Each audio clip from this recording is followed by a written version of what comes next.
వి gold trusted gold buyers. మీరు తాకట్టు పెట్టిన బంగారాన్ని విడిపించి ఈ రోజు ఉన్న మార్కెట్ ధరకు కొనబడును.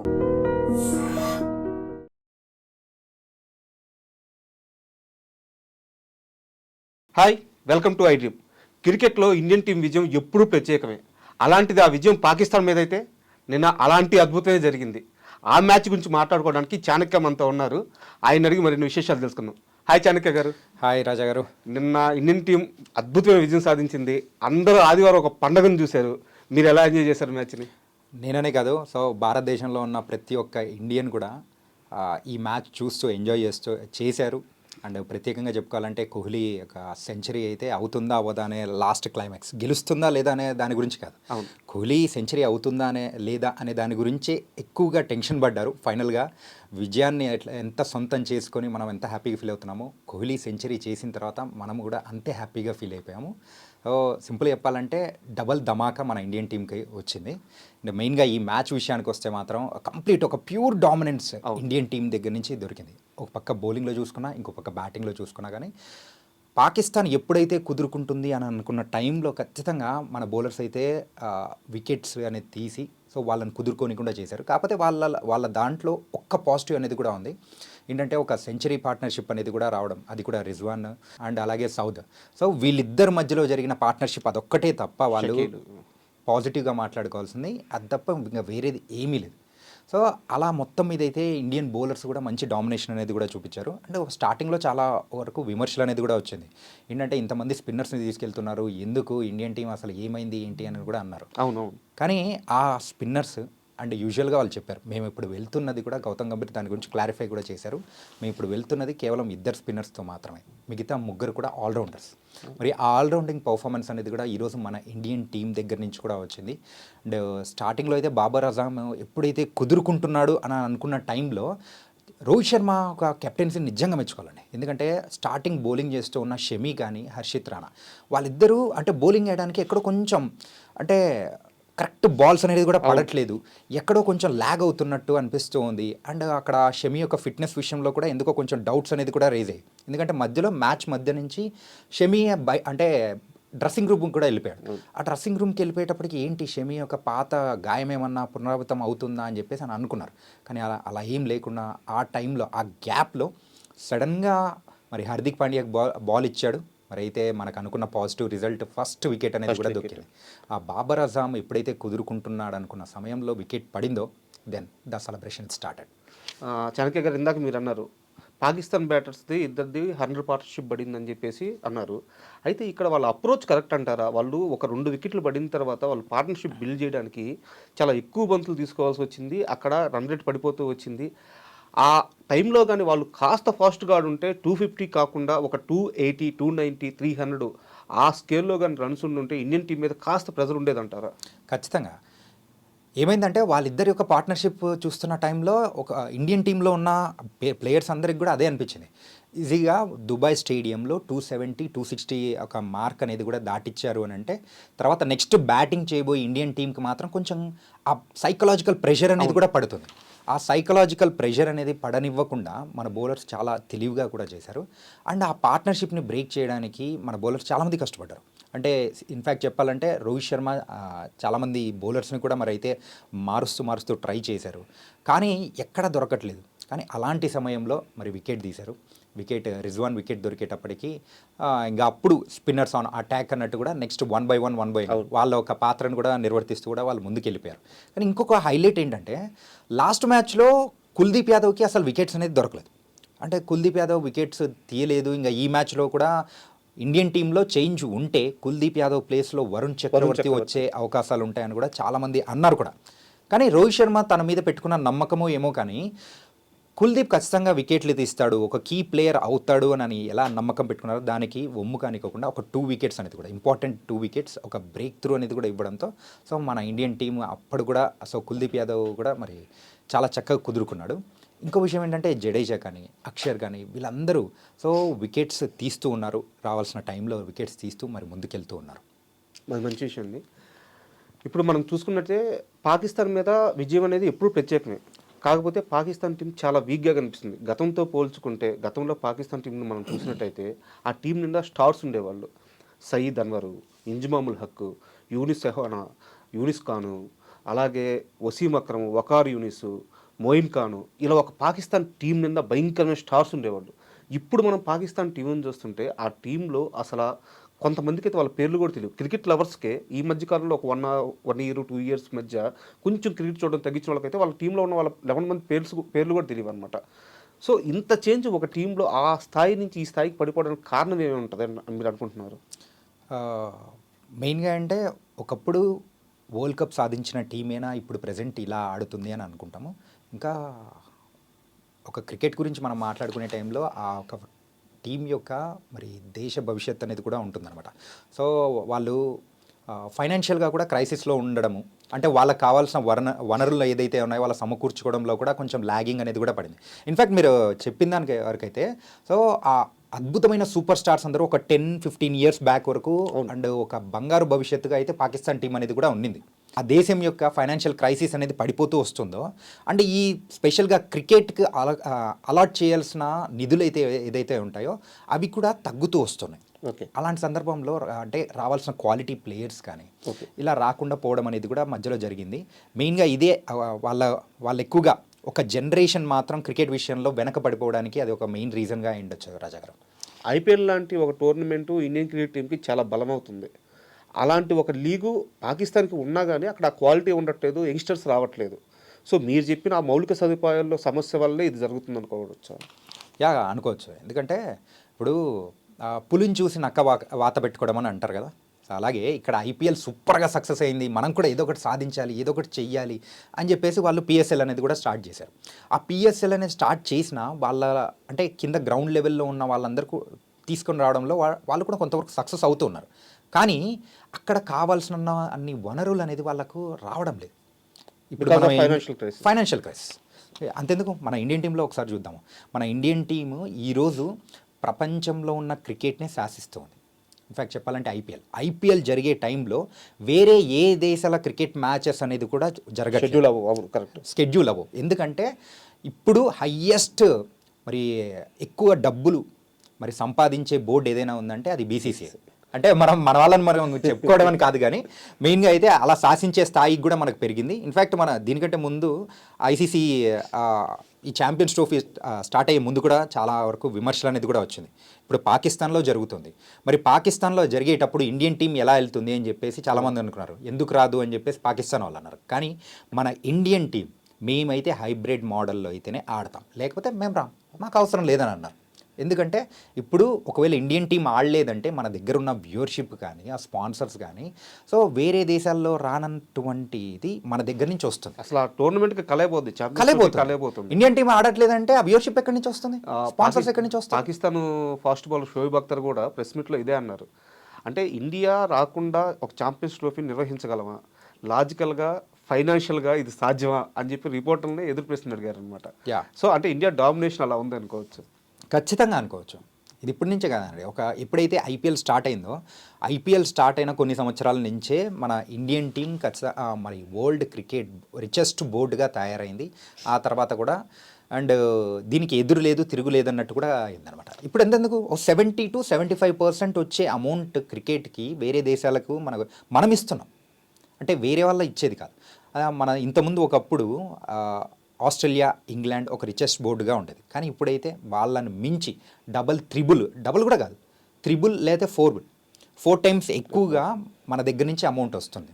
మెయిన్గా ఇక్కడ క్రికెట్ని మనం ఒక మతంగా భావిస్తుంటాం. సో ఒక రిలీజియన్గా భావించి క్రికెట్ ప్లేయర్స్ ఎవరైతే ఉంటారో వాళ్ళని దేవుళ్ళగా భావిస్తుంటారో అలాంటి దానిలలో మెయిన్గా ఇండియా పాకిస్తాన్ మ్యాచ్ అంటే ఎంత హై వోల్టేజ్ మ్యాచ్ మీరు గమనించే ఉంటారు. ఏంటంటే నిన్న ఎవరైతే ఫోన్లో చూస్తూ ఉంటారో ఆ ఫోన్లో చూస్తున్న టైంలో కూడా పైన వ్యూస్ అనేది కూడా వస్తూ ఉంటాయి. వ్యూస్ రికార్డ్ స్థాయిలో అండి, అప్రాక్సిమేట్లీ 70 crores ప్లస్ వ్యూస్. అంత వ్యూస్ అంటే అది ఎలా వస్తుంది చెప్పండి? అందరూ ఇంకా టీవీలకి ఫోన్లకి అతుక్కుపోయారు. అంతెందుకు నార్మల్గా ఎవరైనా కానీ క్రికెట్ నార్మల్ టైంలో చూడని వాళ్ళు కూడా సో అరే ఏంటి ఇండియా పాకిస్తాన్ మ్యాచా, స్కోర్ ఎంత అని అలా అడిగేస్తారనమాట. ఆ రెండు దేశాల మధ్యలో ఉన్న ఆ రైవల్రీ కానీ సో ఆ రైవల్రీని తగ్గట్టు ఇక్కడ ఈ రెండు దేశాల మధ్యలో జరిగే మ్యాచ్ కూడా హై వోల్టేజ్ మ్యాచ్. అంతెందుకు మరి ఎవరైతే ఈ యొక్క మ్యాచ్ని ప్రసారం చేస్తుంటారో ఆ ఛానల్స్ కూడా so this is an greatest rivalry, so one of the greatest rivalry, so clash of the Titans అని ఇట్లా పేర్లు పెట్టేసి ఒక రైవల్రీ అనేది జరగబోతుంది అన్నట్టు కూడా ఉంది. కానీ వాళ్ళు పెట్టింది కూడా కరెక్టే. ఏంటంటే 2017లో జరిగిన లాస్ట్ ఛాంపియన్స్ ట్రోఫీలో మన ఇండియన్ టీము చాలా ఘోరంగా ఓడిపోయింది పాకిస్తాన్ చేతిలో. దానికి ప్రతీకారం అనేది కూడా ఈరోజు పర్ఫెక్ట్గా ఇండియన్ టీం తీర్చుకుంది. అండ్ నార్మల్గా కూడా కాదు, ఒక డామినేట్ పర్ఫార్మెన్స్ అనేది కూడా ఇండియన్ టీం కలెక్టివ్గా వచ్చింది. వార్ వన్ సైడ్ అయిపోయింది. అంటే ఇన్ఫ్యాక్ట్ మనం అయితే అనాలిసిస్ అనేది కూడా నేను చేస్తూ ఉంటాం కాబట్టి స్పోర్ట్స్ విషయంలో ఇండియన్ టీం గెలుస్తుంది, కాకపోతే ఎలా గెలుస్తుంది అనే దాని గురించి అందరం మనం వెయిట్ చేసాము, అలాగే జరిగింది. మ్యాచ్ విషయానికి వస్తే మళ్ళీ మనం ఇండియన్ క్రికెట్ టీంలో మీకు నిన్న మ్యాచ్లో కనిపించిన 5 పాజిటివ్ అంశాలంటే ఏం చెప్తారు? ఫస్ట్ బిగ్గెస్ట్ పాజిటివ్ అంటే విరాట్ కోహ్లీ అండి. ఓకే, విరాట్ కోహ్లీ మీరు గమనిస్తే ప్రీవియస్ మ్యాచెస్లో విరాట్ కోహ్లీ తన బ్యాటింగ్ ఇంటెంట్ అయితే ఏదో కొంచెం ఎక్కడో ల్యాగ్ అవుతున్నట్టు, కొంచెం స్లగ్గిష్గా ఉన్నట్టు అనిపించింది. కానీ ఇక్కడైతే ఫస్ట్ బాల్ నుంచే చాలా అటాక్ చేయాలి. పాకిస్తాన్ అనేటప్పటికీ కోహ్లీకి ఎక్కడి నుంచి పూనకం వస్తుందో తెలియదు, కానీ ఆ పూనకం చాలా చక్కగా వస్తూ ఉంటుంది. అండ్ ఇన్ఫ్యాక్ట్ మన అందరినీ కూడా ఛార్జప్ అనేది చేస్తూ ఉంటుంది. అండ్ కోహ్లీ విషయంలో కూడా అంటే మనము అబ్జర్వ్ చేస్తే చాలా పాజిటివ్స్ అనేది కూడా ఉంది.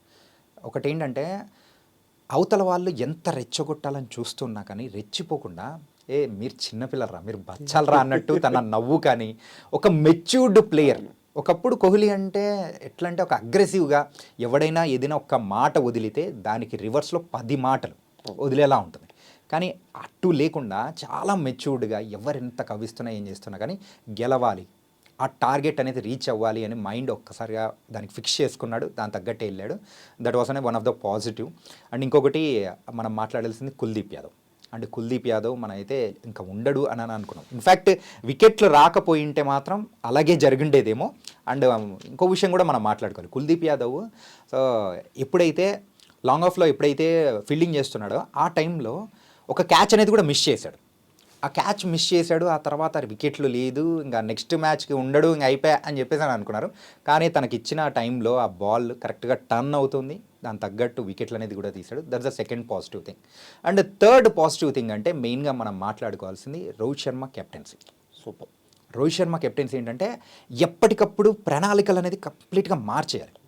అక్కడ దుబాయ్ వికెట్ వచ్చేటప్పటికి క్లౌడ్స్ ఉండడంతో అక్కడైతే డ్యూ ఫ్యాక్టర్ అనేది కూడా లేదు. అది మన వాళ్ళకు ఇంకొక విషయం కలిసి వచ్చింది. అండ్ మనైతే ఫస్ట్ బౌలింగ్ చేస్తున్నాం కాబట్టి దాని తగ్గట్టు ఫస్ట్ వికెట్ రావట్లేదు. అంటే రాని టైంలలో కూడా మన దగ్గరున్న నెక్స్ట్ బౌలర్ ఎవరు క్విక్గా మార్చాలి. అక్కడ కుదురుకుంటున్న బ్యాటర్స్ మొత్తం మనైతే వాళ్ళని ఒక పార్ట్నర్షిప్ని బ్రేక్ చేయాలనుకున్న టైంలో హార్దిక్ని తీసుకొని వచ్చేసి చేశాడు. అలా ఇలా 1, 2 అని కాదండి, చాలా ఉన్నాయి. పర్ఫెక్ట్ టైంలో వికెట్స్ తీయడంలో తను చేసిన ఫీల్డ్ సెటప్స్ కానీ, అండ్ కొన్ని ఫీల్డ్ సెటప్స్ అయితే చాలా మైండ్ బ్లోయింగ్ అనిపించింది. ఏంటంటే వాళ్ళు పర్ఫెక్ట్గా అక్కడ ఆడతారు, ఆడనిచ్చేలా చెయ్యాలి. బౌలర్స్కి అయితే ఇన్స్ట్రక్షన్స్ ఎప్పటికప్పుడు ఇస్తూ ఉన్నాడు అనమాట. సో పలాన్ లెంత్లో వెయ్యి, సో కొంచెం ఫాస్ట్గా వెయ్యి, ఇలా అని చెప్పేసి వేస్తూ అటు సైడ్ ఆడేలా చేశారు. అక్కడ ఫీల్డర్ని సెటప్ చేసి వికెట్స్ అనేది కూడా సాధించాడు. ఇంకొకటి మనం ఆబ్వియస్లీ మాట్లాడుకోవాల్సింది ప్రిన్స్ శుభ్మన్ గిల్. సూపర్. శుభ్మన్ గిల్ ఏంటంటే బ్యాక్ టు బ్యాక్ 100s ఆడుతూనే ఉన్నాడు, వస్తూనే ఉన్నాయి. అంటే ఈ మ్యాచ్లో కూడా సెంచరీ ఖాయమని అనుకున్నాము. కానీ అలాంటి సందర్భంలో మరి అబ్రార్ వేసిన ఒక వండర్ఫుల్ డెలివరీ, అద్భుతమైన, నిజంగా అద్భుతమైన డెలివరీ. ఏంటంటే అది పడిన తర్వాత టర్న్ అయింది. టర్న్ అవుతుందని అసలు అనుకోలేదు, కానీ టర్న్ అయ్యి అసలు అది కూడా bounce, turn come bounce, it's అనే రేర్ కాంబినేషన్. అన్ని డెలివరీస్లో పడవు, కొన్ని డెలివరీస్ మాత్రమే పడతాయి. అలాంటి అన్ప్లేయబుల్ డెలివరీతో శుభ్మన్ గిల్ అవుట్ అయ్యాడు. అదొకటి. ఇంకొకటి చెప్పుకోవాలంటే మనం మెయిన్గా హర్షిత్ రాణాని మనము అనుకుంటాము ఏంటంటే ఏంటంటే వికెట్లు తీయలేదు అది, కానీ హర్షిత్ రాణా వేసిన లాస్ట్ ఓవర్స్ ఎప్పుడైతే ఉన్నాయో చాలా స్లో డెలివరీస్, అది కూడా ఆ స్లో డెలివరీస్తో కొంచెం కంట్రోల్ చేశారు.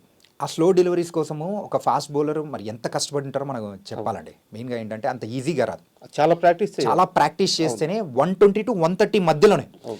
బ్యాట్స్మెన్ ఏమనుకుంటాడు, ఇంత స్పీడ్లో వస్తుంది, ఇంత ఆడితే పోతుంది అని చెప్పేసి అని అనుకుంటారు. కానీ హర్షిత్ రాణా ఏం చేశాడు, స్లో డెలివరీస్ వేసి అరే ఆడనీకోకుండా అన్ప్లేయబుల్ డెలివరీస్ అనేది వేశాడు. మరి కుష్దిల్కి అయితే ఆడడానికి అసలు అవ్వలేదు, ఎంత ఫ్రంట్ ఫుట్ వస్తున్నాడు, బ్యాక్ ఫుట్ వెళ్తున్నాడు, సైడ్కి వెళ్తున్నా కానీ ఎంత పిక్ చేద్దామని కాదు. అట్లాంటి టైంలో లాస్ట్ డెలివరీ అనేది అది ఒక ఆ గ్రీస్లో ఉన్న బ్యాట్స్మెనే కాదు, నాన్ స్ట్రైకింగ్లో ఉన్న బ్యాట్స్మెన్ కానీ నిష్ఠాపోయే బ్యాట్స్మెన్లకు కూడా అవతల టీంలో ఒకరు స్లో బాల్స్ వేస్తున్నారు అంటే ఖచ్చితంగా వాళ్ళ ఫ్లో దెబ్బతినుద్ది, ఖచ్చితంగా వాళ్ళ ప్లాన్స్ అన్ని చేంజ్ అయిపోతాయి. అగ్రెసివ్ మోడ్లోకి వెళ్ళిపోయిన వాళ్ళు డిఫెన్సివ్ మోడ్లోకి రావాల్సి వస్తుంది, అప్పటికప్పుడు ప్లాన్ చేంజ్ చేసుకొని అప్పుడు ఆ బాల్కి తగ్గట్టు ఆట మార్చుకోవాల్సి వస్తుంది. Yeah. సో అలా స్లో బాల్స్ వేసే బౌలర్ టీంలో ఉండడం ఖచ్చితంగా ఎప్పుడు ప్లస్ పాయింటే. Yeah. మీరు అన్నట్టు హర్షిత్ రాణా దాన్ని ఫుల్ ఫ్లెడ్జ్డ్గా పూర్తి చేస్తున్నారు. అయితే ఇక్కడ ఒక చిన్న డౌట్ అండి. Yeah. అర్షదీప్ ఉన్నాడు కదా, హర్షిత్ రాణాని ఎందుకు ఆడిస్తున్నారు? గంభీర్ ఏమన్నా కేకేఆర్ అని చెప్పించి మ్యానిపులేట్ చేసి రాణాకి ఏమన్నా ఎక్కువ స్కోప్ ఇస్తున్నాడా, ఎక్కువ ఛాన్సులు ఇస్తున్నాడా? ఇలాంటి ఒక టాక్ అయితే సోషల్ మీడియాలో నడుస్తుంది. దీన్ని మీరు ఎలా చూస్తారు? యాక్చువల్గా కొంతమందికి అలాగే అనిపించింది, కానీ అక్కడ ఫేవరెటిజం అనేది కూడా కొంచెం చూపించే అవకాశాలు అయితే ఉండొచ్చు. కానీ అక్కడైతే తనకిచ్చిన పాత్రని సమర్థవంతంగా నిర్వర్తిస్తూ ఉన్నాడు హర్షిత్ రాణా. మరి హర్షిత్ రాణా వేస్తున్న డెలివరీస్ అంటే తనలో ఉన్న ప్లస్ అండ్ మైనస్ ఏంటనేది గంభీర్కి బాగా తెలుసు. ఎందుకంటే ప్రీవియస్గా కేకేఆర్ టీంతో తనకున్న అనుబంధం, అంటే తన అండర్లోనే హర్షిత్ రాణా అనేది కూడా డెవలప్ అవుతూ వచ్చాడు. సో తను అంటే ఆ సిచ్యువేషన్కి తగ్గట్టు హర్షదీప్ కంటే హర్షిత్ రాణా అయితే బెటర్ అని అనుకున్నాడు. అందుకోసం హర్షిత్ రాణాని కూడా తీసుకొని వచ్చాడు. దాని తగ్గట్టే పాజిటివ్ రిజల్ట్స్ వచ్చేటప్పుడు ఎవరు ఏం పట్టించుకోరు. అవును. సో ఇప్పుడు గంభీర్ విషయంలో కూడా అలాగే ఉంది. ఏంటంటే నేను తీసుకొని వచ్చాను, బాగేస్తూ ఉన్నాడు. అలాంటప్పుడు మిగతా టీం వాళ్ళు కానీ ఎవరు కానీ మాట్లాడరు. అండ్ హర్షదీప్ వస్తే బాగుంటుంది అని అనుకున్నారు. యూజువల్గా హర్షదీప్ కూడా చాలా మంచి బౌలరు. అండ్ తను వేసే ఇన్ స్వింగర్స్ కానీ అవుట్ స్వింగర్స్ కానీ చాలా బాగుంటుంది. అంటే స్టార్టింగ్ బౌలర్ అంటే స్టార్టింగ్ ఓవర్స్లో కొంచెం ఎఫెక్టివ్గా ఉంటుంది. కానీ స్టార్టింగ్ ఓవర్స్లో ఆల్రెడీ మనకైతే ఒక గన్ బౌలర్ ఉన్నాడు, అది షమి. సో కాబట్టి మనకేం టెన్షన్ పడాల్సిన అవసరం లేదు. ఇదే టీంనే నెక్స్ట్ మ్యాచ్ కూడా కంటిన్యూ చేస్తారు. ఇక్కడ మనం ఖచ్చితంగా మాట్లాడుకోవాల్సిన ఇంకో వ్యక్తి ఉన్నాడు, శ్రేయస్ అయ్యర్. యా, అంటే అయ్యర్ని మనం చూసినట్టయితే ఇంతకుముందు టీంలో ఉన్నప్పుడు అయ్యర్ ఒక ఆ విషయంలో మాత్రం బౌన్స్ డెలివరీస్లో మాత్రం ఇబ్బంది పడుతూ ఊరికనే అవుట్ అవుతూ టీంలో ప్లేస్ కూడా కోల్పోయాడు. తర్వాత ఇప్పుడు తను 2.0 లాగా తిరిగి వచ్చాడు. బౌన్సర్ వేస్తే బౌండరీ కొడుతున్నాడు. ఏదైతే తన బలహీనతో దాన్ని బలంగా మార్చుకొని రిటర్న్ అయ్యాడు. నిన్న కొట్టిన 50 కూడా చాలా క్రూషియల్ టీంకి. సో అయ్యర్ ఆటను ఎలా చూస్తారు? పడ్డవాడు ఎప్పుడు చెడ్డగాడు కదండి. అలాగే మరి శ్రేయస్ అయ్యర్ మీరు అన్నట్టు 2.0 ఆ వర్షన్లో వచ్చిన తర్వాత కూడా తన అగ్రెసివ్ ఇంటెంట్ అనేది కూడా మనం చూస్తున్నాము. ప్రీవియస్ మ్యాచెస్లో కానీ ఇంతకుముందు ఇంగ్లాండ్తో ఆడుతున్న సందర్భంలో కానీ అంటే ఒక మెచ్యూర్డ్ ఇన్నింగ్స్ అనేది ఎలా ఆడాలి, సిచ్యువేషన్ తగ్గట్టు ఎలా ఆడాలి, అంటే అగ్రెషన్ ప్రతి ఒక్క ప్లేయర్కి ఉంటుంది. కానీ అక్కడ ఉన్న సిచ్యువేషన్స్ తగ్గట్టు ఎలా ఆడితేనే మరి మ్యాచ్ ఒక మెచ్యూర్డ్ ప్లేయర్గా కూడా అవుతుంటారు. ఇప్పుడు శ్రేయస్ అయ్యర్లో కూడా అదే చూస్తున్నాము. అంటే మనం ఇంతకుముందు కూడా చూసాం ఏంటంటే శ్రేయస్ అయ్యర్కి ఏదైతే వీక్ పాయింట్ ఉంటుందో అది ఈజీగా క్యాచ్ చేసుకొని అపోజిషన్ టీం దాన్ని వాళ్ళు క్యాచ్ చేసుకునే వాళ్ళు వికెట్ తీసేవాళ్ళు. ఇప్పుడు దాన్ని నేనెందుకు అంత అలసి ఇవ్వాలి, ఏదో గ్యాప్ వచ్చింది, ఆ గ్యాప్లో ఎక్కువ శాతం కూడా ప్రాక్టీస్ చేసింది శ్రేయస్ అయ్యర్ బౌన్సర్స్ విషయంలో. ఆ బౌన్సర్స్ విషయంలో మరి ఇప్పుడు బౌండరీస్ కొడుతున్నాడంటే అంత కాన్ఫిడెంట్ అనేది కూడా వచ్చింది. ఎలాంటి బాల్ పిక్ చేయాలి, ఎలాంటి బాల్ని వదిలేయాలి, అండ్ ఆ పిక్ చేసిన బాల్స్ని మనము ఫోర్స్గా ఎలా కన్వర్ట్ చేయాలి అనేది కూడా తనకు తెలుసు. ఇంకోటి ఏంటంటే తను ఆడే టైంలో బౌన్సర్స్ వస్తున్న సందర్భంలో కూడా కొంచెం సెన్స్ అనేది కూడా వచ్చేస్తుంటుంది బ్యాట్స్మెన్కి. ఏంటంటే అక్కడున్న ఫైన్ లెగ్లో ఉన్న ఫీల్డర్స్ ఎవరన్నా ఉన్నారంటే అది కూడా ఒక పెద్ద పాయింట్ అయిపోవచ్చు. ఆ పాయింట్ అంటే వాళ్ళకి దొరకకుండా మరి అయితే వాళ్ళ తలపై నుంచి కొట్టడం కానీ, లేకపోతే ఇంకో విషయంగా అంటే ఎప్పుడైనా కానీ బ్యాట్స్మెన్ ఆడేటప్పుడు ఇలా కొంచెం పెట్టారనుకోండి గాల్లోకి లేస్తుంది. అలా లేకుండా ఇట్లా కొంచెం కంట్రోల్డ్గా బ్యాట్ పెట్టుకొని ఆడారనుకోండి మనం అంటే కింది నుంచే వెళ్ళిపోతుంది. అంటే గాల్లో ఎక్కువసేపు లేకుండా కింది నుంచే ట్రావెల్ అయిపోయి వెళ్ళిపోతుంది అనమాట. అలాంటి సేఫ్ ఆడడం అనేది కూడా శ్రేయస్ అయ్యర్ బ్యాట్ నుంచి కూడా మనం చూస్తూ ఉన్నాము. అండ్ నిన్న ఆడిన ఇన్నింగ్స్ అయితే స్టార్టింగ్ మీరు గమనించారు ఒకటి, స్టార్టింగ్లో చాలా స్లోగా ఆడుతున్నాడు. మనము చూస్తున్న శ్రేయస్ అయ్యర్ అయినా ఇంతకుముందు మ్యాచెస్లోనే అనుకున్నాము. And India versus Pakistan match అనేటప్పటికి ప్రతి ఒక్కరికి ప్రెషర్ ఉంటుంది. ఆ ప్రెషర్ అనేది కూడా ఇండియన్ టీం ప్లేయర్స్లో అయినా శ్రేయస్ అయ్యర్కి కూడా ఉండింది. అయితే ఫస్ట్ కుదురుకోవాలి. మెయిన్గా దుబాయ్ యొక్క పిచ్ మీద ఏంటంటే ఫస్ట్ కుదురుకున్నామంటే దెన్ తర్వాత ఏ బాల్స్ ఎలా ఆడాలనో అర్థమైపోతుంది. అలాగే ఇప్పుడు శ్రేయస్ అయ్యర్ కూడా అదే చేశాడు. మరి కుదురుకున్న తర్వాత తన బ్యాట్ని జులించాడు అండ్ 50 అనేది సాధించాడు. చివరిగా ఒక ప్రశ్న అండి.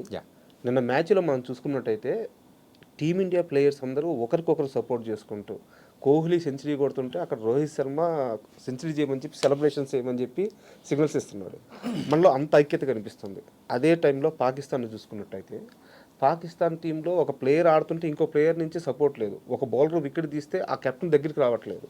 అంటే వాళ్ళకు ఒక గేమ్ ప్లాన్ లేదు, వాళ్ళలో కోఆర్డినేషన్ లేదు. సో ఈ రెండు వ్యత్యాసాలని ఎలా చూస్తారు? అంటే వాళ్ళు అలా ఉండడం వల్ల విజయాలు రావట్లేదు అంటారా? దీన్ని మీరు ఎలా చూస్తారు? ముందులో జరిగిన ప్రెస్ మీట్ ఒకటి మీరు చూస్తే ఒకటి అబ్జర్వ్ అయ్యేది, పాకిస్తాన్ టీం కోచ్ చెప్పారు we're going to surprise India అని చెప్పేసి. అవును, ఆ స్టేట్మెంట్ ఇచ్చారు. స్టేట్మెంట్ ఇచ్చారు. దాని తగ్గట్టే సర్ప్రైజ్ వాళ్ళు ఇవ్వలేదు, మనం ఇచ్చాము. ఐకమత్యమే మహాబలం అని మనం మాట్లాడుకుంటూ ఉంటాము. సో ఇండియన్ టీం ప్లేయర్స్ అందరికీ అదే తెలిసిందనమాట. సో కోహ్లీ ఆడుతున్న టైంలో కూడా సో అందరూ చీరప్ చేయడం కానీ, ఇప్పటి నుంచే కాదు, ఈవెన్ రోహిత్ ఆడుతున్న టైంలో కోహ్లీ కూడా చీరప్ చేసేవాడు, చాలా చక్కగా చీరప్ చేశాడు. అండ్ రోహిత్ అంటే కోహ్లీ ఆడేటప్పుడు రోహిత్ ఇస్తున్నాడు. ఏంటంటే వాళ్ళిద్దరి మధ్యలో మంచి అండర్స్టాండింగ్ అనేది ఉంది.